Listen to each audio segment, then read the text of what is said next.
What up, everybody? Welcome back to the channel. It's the first week of September, and that's got a lot of people fired up about deer hunting and bow season. But for me, the transition into fall gets me real pumped up about something else. I love deer hunting, don't get me wrong. I live on venison pretty much year round. I'm an avid hunter. I think it's a great time, especially when it gets colder. But in the early part of fall, I get pumped up for catfish. This is catfishing season. If you want the best catfish action, it's when fall starts and when winter's in full swing. So today we're going to do a little more DIY. A couple days ago I showed you how to make your own catfish noodles. Today I'll show you how to make a different part of catfishing gear that can be used for a lot of different fishing. This is a drag weight. If you've never seen or used a drag weight before, it's a pretty simple design. I'm going to use it with my catfishing lures. So I got some demon lures here. They were sent to me the other day. I've never used them before, but I'm super excited about them, especially after watching some other YouTubers play around with them. And I've decided to use them by dragging them. The idea with these, let me pull one out real quick. I'll show you what we're working with. The lure itself is a float lure. Got some BBs in it for some noise. Gets tied onto your main line there. And behind it, it's pulling a hook. These come with bigger hooks. I swapped them out for 4/0 circle hooks. And the reason for that is 4, 5, 6/0 circle hooks. They're small enough that they're not spooking your smaller size catfish, and they're plenty capable of pulling in your big ones. So I switched them out. But the idea is you have your main line come down to a swivel, okay? Tie your lure onto the swivel, and then you attach a drag weight.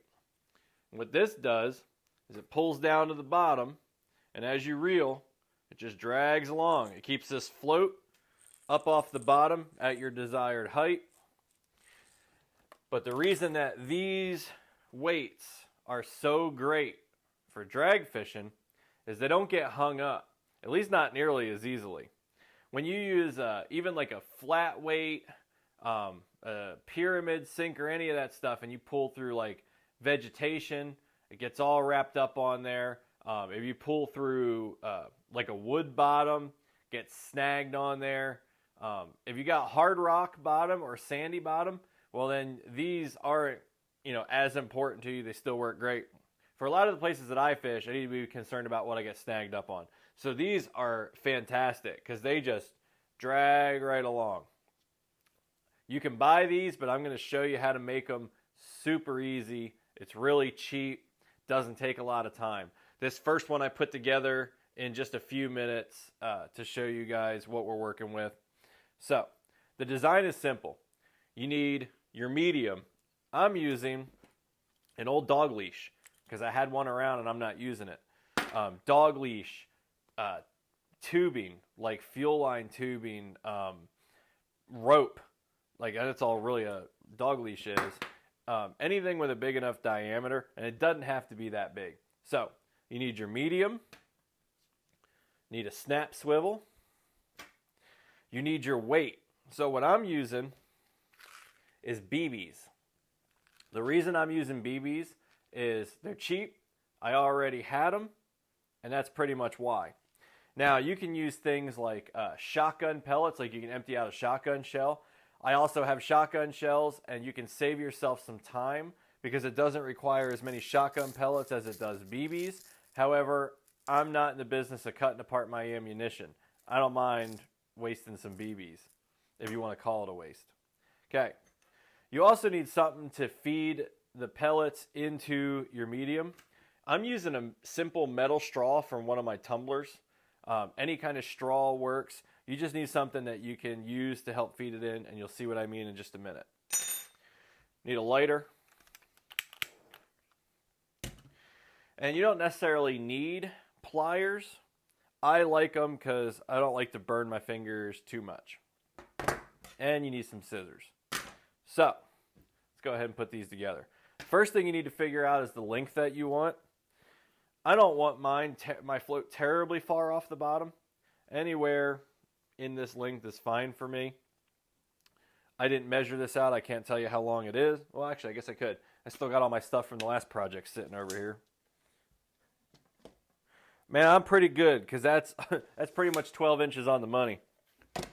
Not bad at all for just eyeballing it. Let's go ahead and make another one.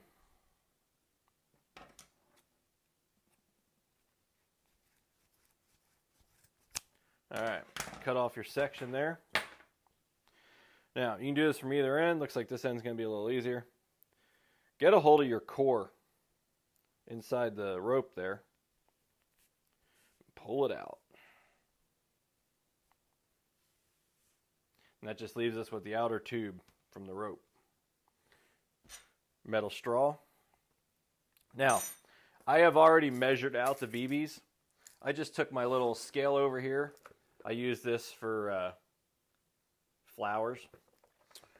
And I measured out 2 ounces. I'm making mine at 2 ounces. You can make it whatever weight you want. You can go 4 ounces. You can go 1 ounce. You can go, I mean, it's really completely up to you.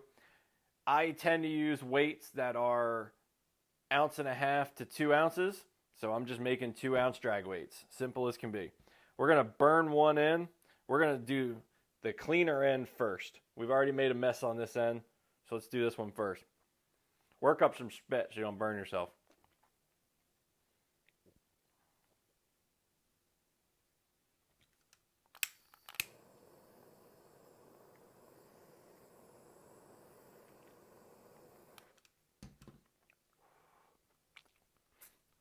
Woo! Little warm. Ah, fucker. That one's going to sting. Oh, yeah. Those pliers we were talking about that you don't need, but I have them so I wouldn't burn myself. This is how projects around here typically go.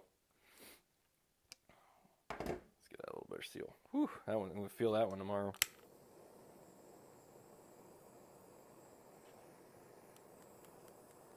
Feel it already.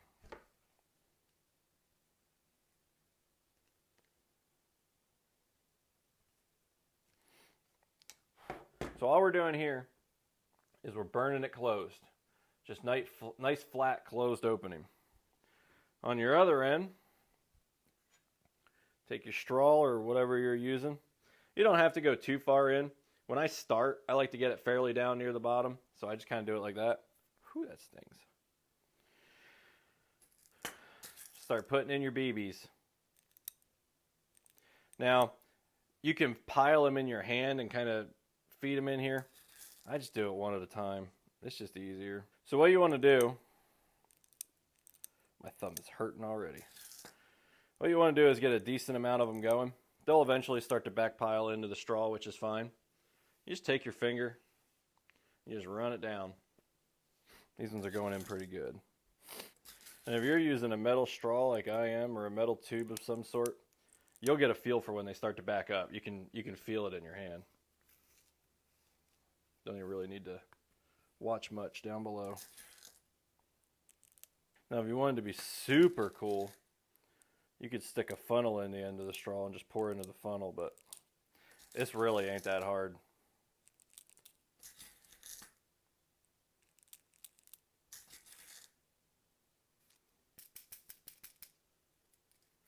Well, I'm pretty sure standing here watching me do this, you guys get the idea.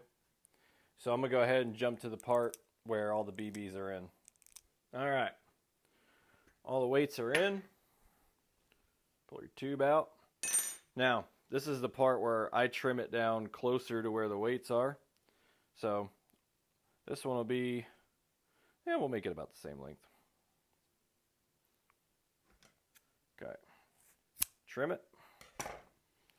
Got a nice clean end to burn down on. We're going to use the pliers this time.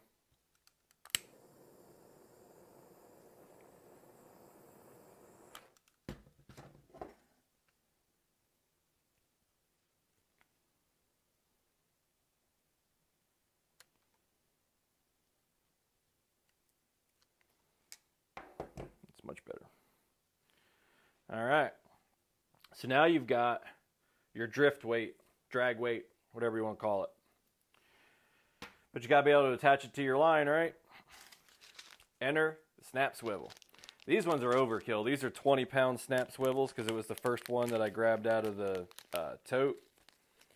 Don't need to be 20-pound, that's for sure. But that's what came out of the tote. That's what we're going to use. Okay. So what you want to do is at the end you just burned, you don't want to punch through your seal. That's bad news. So just below the seal, just slide it onto the snap swivel, punch that bad boy through. Right through the material. Boom. There you have it, ladies and gentlemen. Just a few minutes, you have a drift weight. These things are great for catching catfish. They're great for catching really anything that you want to drift for. In a few days, I'm going to get on the kayak with my buddy Christian, and I'm just going to let myself float along. I'm going to get in the area that I want. I'm going to put this stuff out there, and I'm going to drift this bad boy all over the place with my DIY drift weights. Thanks for watching, guys. Hey, and if you like this video and you like this tip, definitely smash that like button. Don't forget to subscribe. I appreciate all of my subscribers. Y'all are the reason that I just enjoy doing this so much. It's just that reinforcement that people like watching the videos. So if you're not a subscriber, I definitely encourage you to become one. If you've made these a different way, feel free to drop a comment down below and let us know what you like the best. And hey, check out our channel page. We got a lot of great content over there. There's something for everybody. We'll catch you on the next video. Peace out.